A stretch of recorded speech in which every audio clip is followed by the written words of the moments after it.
Ladies and gentlemen, boys and girls, after a lot of feng shuiing, we were able to make this happen. I have here on Rimshots with Sean on the Rock Rage Radio Network, one the only Mr. Matt Bissonette. Sir, how are you?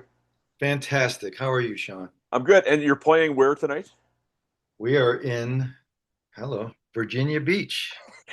It must be nice when you don't know where you are, right? You got to It's look at like the the itinerary. hello Cleveland lives every day. When you get older, you just start forgetting where you are. I forget where I am when I'm at home, so it's the same thing. So before we go into the squirts, I thought about how I was gonna start, and Uh-oh. I get this vision of Matt Bissonette that there's a band that their bass player's gone. Who do we call? We call Matt Bissonette because he's always prepared. He's a guy that can do the job. Is that a fair statement? Or you're kind of that go-to guy when it comes to a lot of the things that you've done? I don't know how certain things have happened where I've had situations come in, like when I got in Dave's band, when Billy left, they called me, and then uh, with Satriani's band, when Stu Ham left, they called me, and then with Elton John, when our bass player friend Bob passed away, they called me, and then this same thing with the REO Kevin Cronin band. I don't know. I guess I'm that filler guy that just happens to be there. I guess because I'm always available. Well, in fairness, you had a hook with the Roth thing, so that was pretty good, right? You had a good reference. Yeah, yeah, yeah. Right, right. So the Squirts, tell me about this band. Tedder, or my friend of yours, Dave Tedder's been bragging you guys up. You have some things on the go. What's up there? I always like that guy, Dave. He's a good Um, fella.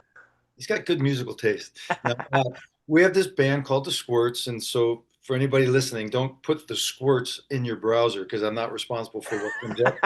But we were out. Roger Carter's the drummer, and George Bernhardt, a friend of mine, is a guitar player. And George and I used to play in a band called the Mustard Seeds way back.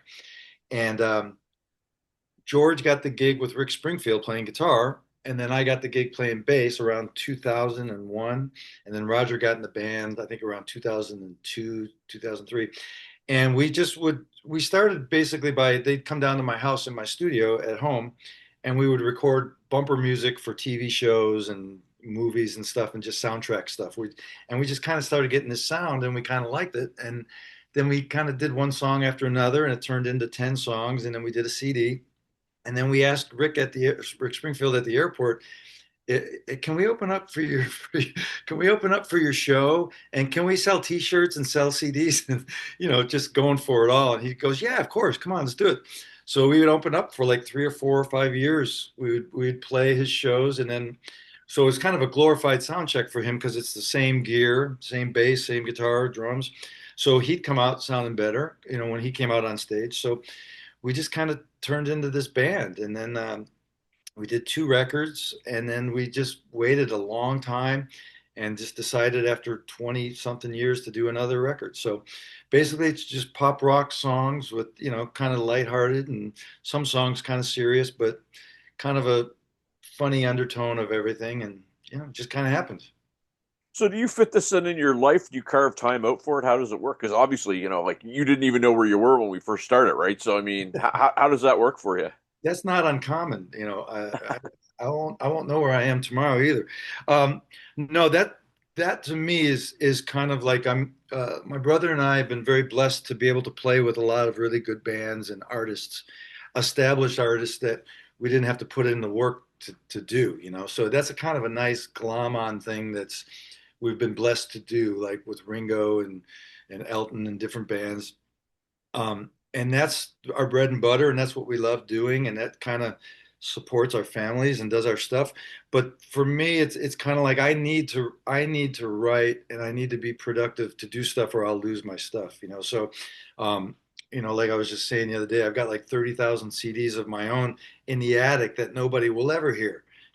Because if I don't do them, I'll decompose and fall apart. So it's very important for me to be productive and to just not stop. It's kind of like retirement. Everybody golfs and then they die a year later. I mean, we just don't retire from the music business because we love it so much. It's like playing in the sandbox. So why would we quit? So um, it's a very important part. It's my lifeblood just to write songs and to do albums. We all got home studios, so it doesn't cost $30,000 a record anymore. So it's kind of nice. So with what you do, obviously, you have the squirts, and which is your own thing. You guys write and you record, and you do the touring, and then you have your other part of your business. And I always like to ask people that do that, as a part of, I guess, a wisdom thing on other people, what it takes. Because a lot of people, I think there's this theory that, oh, you got to be this virtuoso player, and if you're not, you're not going to get the gigs. And I hear, you know what, virtuoso is great, but if you're not a good person to be around and people hate your guts, you're probably not going to get the gig. So, straight from a guy that's doing it, what would you say? It's a great question. I think if you're too much of a virtuoso, you're probably going to walk yourself right off that gig.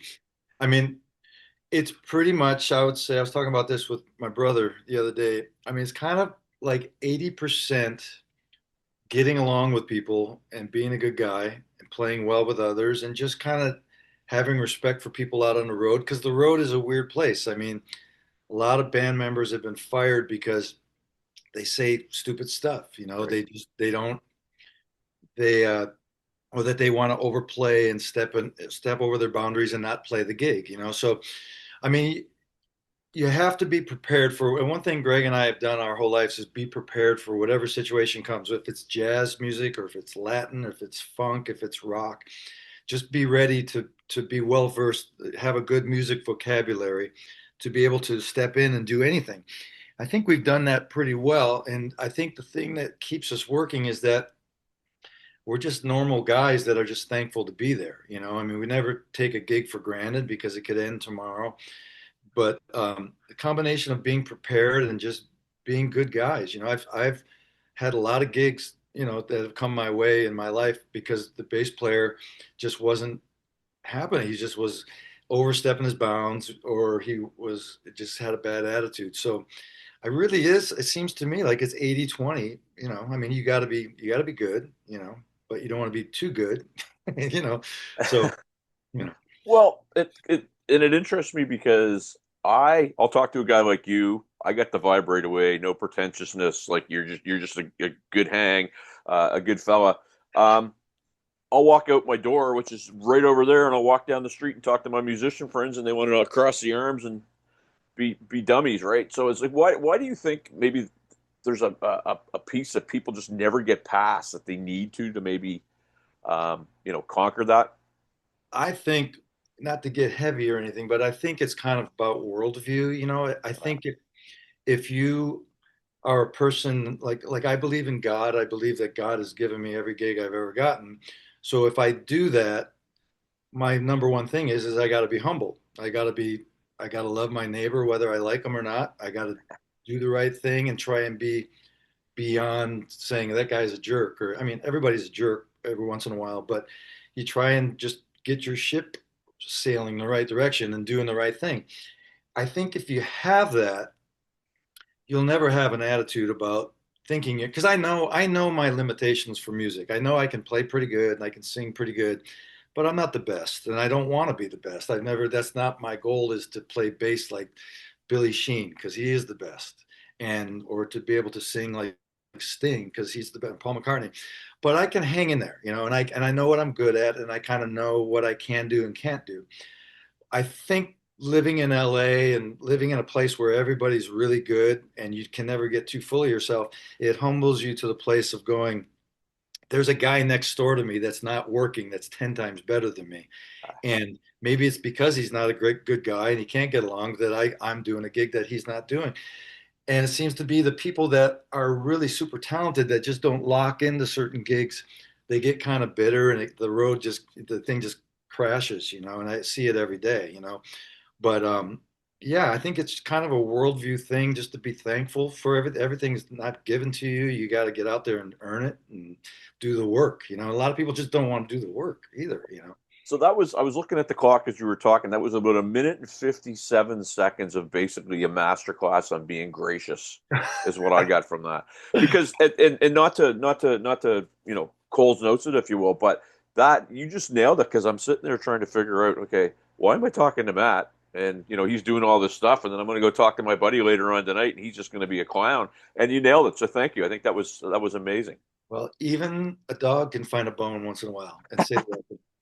Fair enough. Well, and you mentioned Billy Sheehan, and I remember when you came into the band, and I mean, I knew who Greg was, and for anybody that hasn't put two and two together, his brother's Gregg Bissonette. Um, we know Greg. Greg's amazing, and I was like, wow. I didn't know Greg had a brother because I'm out here in Halifax. We don't get much news. Let's be thankful. And and then it's like, okay, he's going to replace Billy Sheehan. What was that like for you to go in there? Did you have to deal with any, oh, he's not Billy or anything like that? Well, it was terrifying and it was awesome at the same time. It was kind of, I wasn't really prepared for that. I don't think I was out on the road with Sheena Easton at the time, Uh, playing pop, good looking girl pop stuff, and had my own band, which is kind of like a Duran Duran band. And, kind of had my own thing going on. And then I'd go see those guys play. And I got to know Steve and Brett Tuggle and Billy. And I just go out there as a fan. And I just remember seeing it, just going, this is massive, man. This is not my cup of tea. This is a little overkill for me. It's just too bombastic, And I'm seeing Billy play. And the first thing you do is go, I can never play like that guy. Who can play like that guy? So then whatever happens, I get the call to do it. And I was kind of like, okay, well, it's kind of like baptism by fire kind of a thing. You got a gig like in a couple of weeks or whatever it was.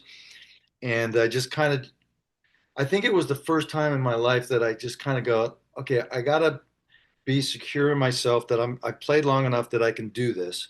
But I know that I'm not going to chase Billy's tail for trying to figure out exactly what he's playing because it's going to take me months, if years, if ever, to figure out his sound, his stuff, because that's Billy, and nobody takes a guy like well, same thing with Satriani. When I took Stu Ham's place, it was like you just don't file that away and play like that. So I learned pretty early that I know what I can do and I know what I can't do.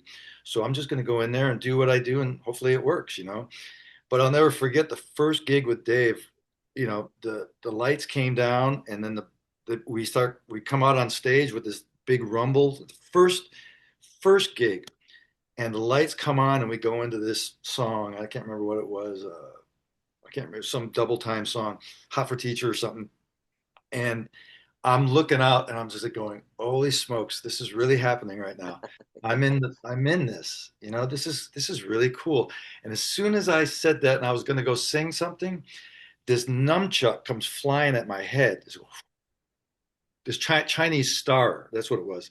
This star, and it's flying right at my head, and I move like this, and it sticks in my bass strap, and it's wobbling like this, and I'm going, I'm gonna die. These people hate me. I got to get out of here. And I just uttered a prayer. I go, God, help me out here. What's going on? And then took the thing down, played the song, and nothing ever happened again like that again.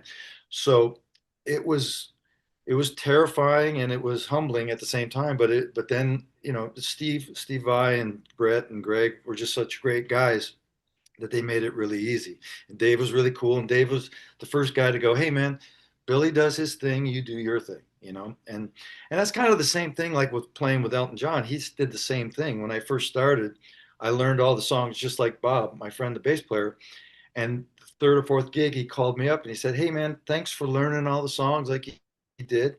Now I want you to just play the gig like you want to play it. Just do your thing. And I think the guys that are really wise, like Dave and Elton and different guys, they know what a player plays like and if they can stretch out or play or whatever. So both those guys were very cool about just do your thing. So you know. I think though, I mean, you've got such a resume now that if you get asked, I'm going to speak for you, and you can nod your head or you can shake it, but you don't get asked to go, hey, Matt, can you come and give this a try and see if it works? I mean, you're getting a call because they have you in mind. You're going to go in there and do the gig because they know who you are.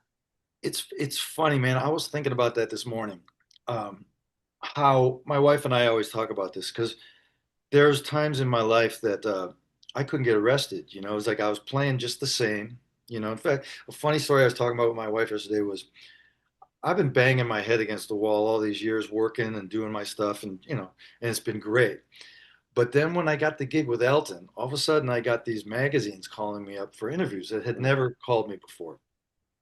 And I actually called them back and I said, where have you been? I'm the same guy. You've never smelt my direction at all. So I don't really want to talk about it. And I felt kind of weird, like I was being disrespectful about it, but I was like going, don't glom onto me just because I'm playing with somebody that you know. Mm.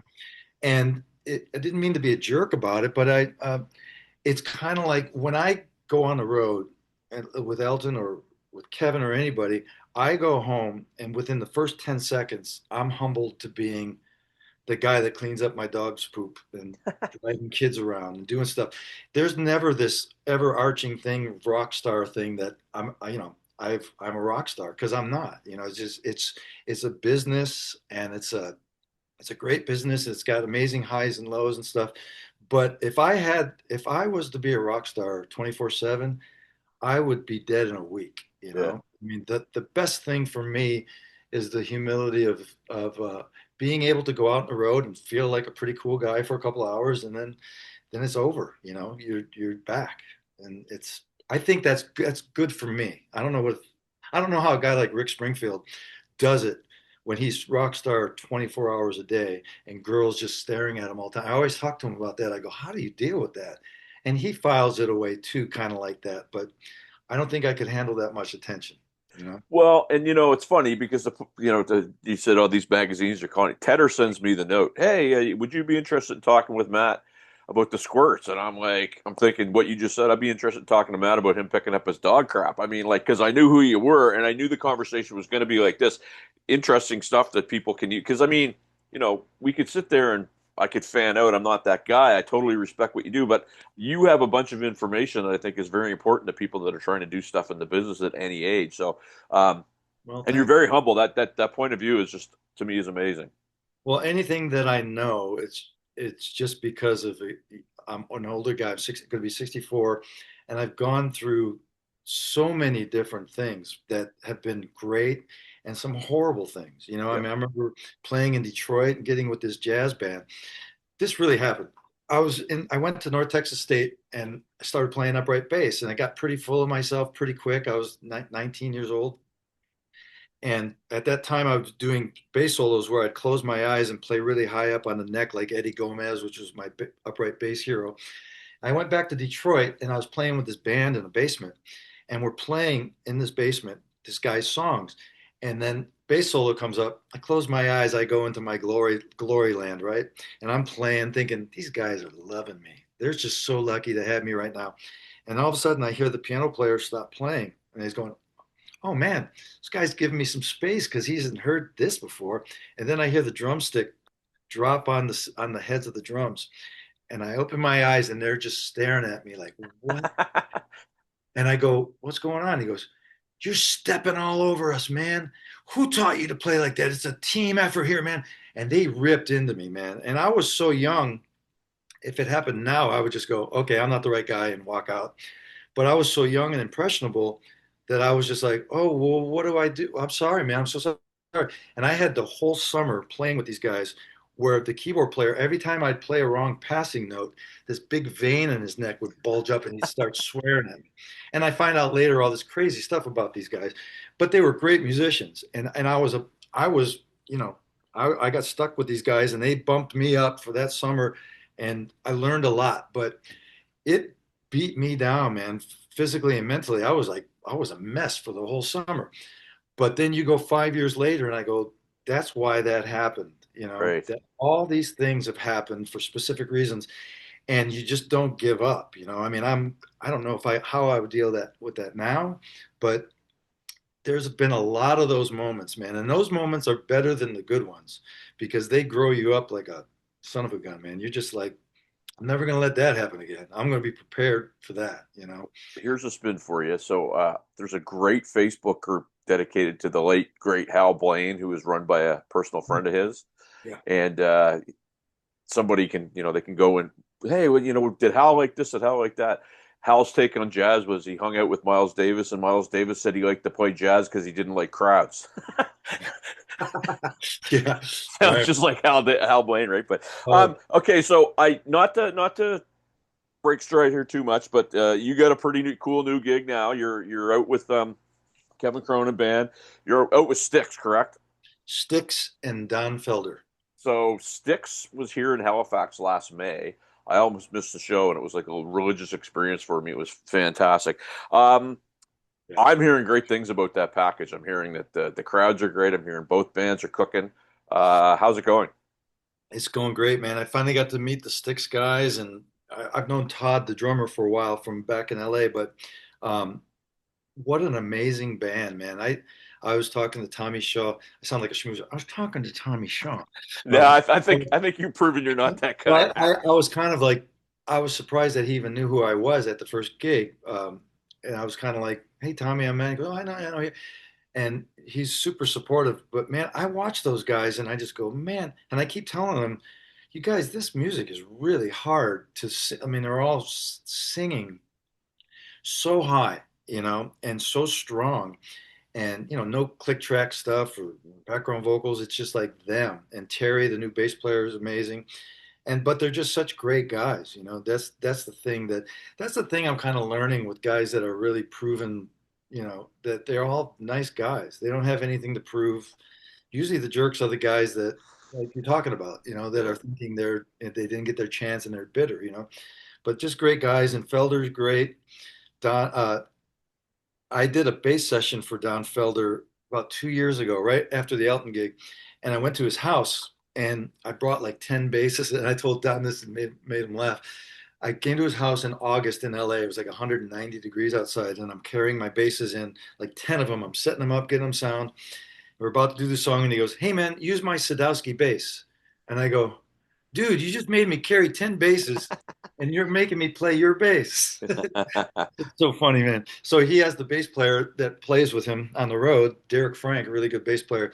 He has him playing Sadowski basses, so he's a Sadowski guy. Anyway, all that to say, it's a great package, and the guys are great, and we're going to do it a couple more months, and then see what happens. Um, so you'd be a great guy to ask this because it was funny today. So Foreigner's been out for quite a while, and That's I've the interviewed first a time couple. you've sounded Canadian right there. When I said, did I say A? Said out. Oh, out. It just, Yeah. Sorry about that. I like it. It's a compliment. Yeah. Well, Canadians are not too bad, but so anyway, you see all these things that people are like, I'm not going to go see them. It annoys me because you post something, or you see something posted, cover band, which is ridiculous. And then I'm not going to go if Lou's not there. And then I see a post today that Lou's going to do some shows, and they're like, I wouldn't go see Lou because he can't do it anymore. And I'm going like, what's going to please these people? It's just nuts, right? Um, what's your take on that? Because my take is, man, if people want to go and see music that they grew up on and it's still being done at a high level, choose with your wallet. If don't rip it for everybody else, just go or don't go. But I would think that 96% of the people that are going to see those aren't musicians that don't even know the difference anyway. thank you. So if you're making music that people want to hear, I mean, obviously there's something going on in the world where people still want to hear these bands.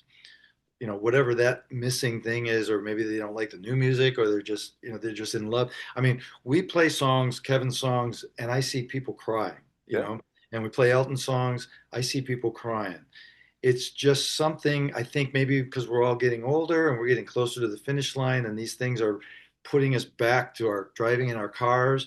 There's just something about that music, that just hits people's hearts. So you're always going to have, I mean, I've removed myself from online stuff ever since. Tons of drama with stuff going on. It's always going on. yeah. People will send in, and I've learned a lesson too, to not look at the hype when somebody comments on what you do. You put a record up, and like, everybody's really positive, but that one guy, and he just slams you. And then all you can think about is that one guy. Yeah. You go, well, what can I do to make that guy happy? Or I'm going to call that guy because he would never say that to my face. I mean, the online hate thing is just so out of control right now that we need to just back off and go. I feel like sometimes saying, you would never say that to somebody's face, so why would you say it at all? But that's the world we live in. Amen. And those are the people that are going to say, "Oh, Lou's not singing like he used to." I mean, it's a no-win situation. Yeah. So what are you supposed to do? Not go out to make that 4% happy? I agree. And you know what? People like it, right? And my girlfriend, I play in a band with her, and she says, "Okay, well, let me ask you this: if you were offered the gig, would you refuse it?" Of course, the answer is no. You would take it in a heartbeat, right? So, and to your point, when we saw Styx last year, sorry about that, froze up there. It was like a religion. They opened with Grand Illusion here in Halifax, and Yeah, the hair on my arms was standing up they're because, doing that. They're doing their whole album. That whole album yeah, song. it's Did they insane. do that when you were? Was it that? Nope, they didn't do that, but they did. I mean, all the hits and the band that we play in when we do cover stuff, we cover a lot of sticks, and so it was really cool to hear. And Wow. the guys that you have out, I mean, Brian Hitt, man, that guy's what a beast he is. Yeah. He's older than me. He looks like he's in better shape than I'll ever be. My Better God, shape than all of us put together. That guy's yeah, he's amazing. He's yeah. yeah. Brian is an amazing drummer, and I he warms up on his pad every day in the dressing room in the most musical way I've ever heard a drummer do a warm up. I keep telling him I've never heard it. It's like he's like singing melodies with his warm up, and it's not always the same, but he's just a great drummer. And Dave's an amazing guitar player, and Derek, a great keyboard player, and Kevin's awesome, man. He writes great songs. We have a show my friend of mine and my brother do called a Song in a Day show, where we wake up in the morning and we meet at a Starbucks and we talk about let's write a song like this. So then the whole song, the whole day, it's kind of like Seinfeld in cars and like a Seinfeld episode. Throughout the day, we go to a studio, we get a guy to play, we go to Rick Springfield's house to sing the trailer or whatever it is. And by midnight, it has to be mixed and record, done. And we had Kevin and the guys and Dave and Derek from REO play on it. And it was really, really cool. So if you see a thing, it's called the Song in a Day show. But it's a great show because it talks about how you get from point A to point B and finish a song in one day and force yourself. We have to get this song done. So, but Kevin was on that, and Kevin is so meticulous about lyrics that he wanted another couple days to finish it. I go, the show is called A Song in a Day, not a song in 3 days.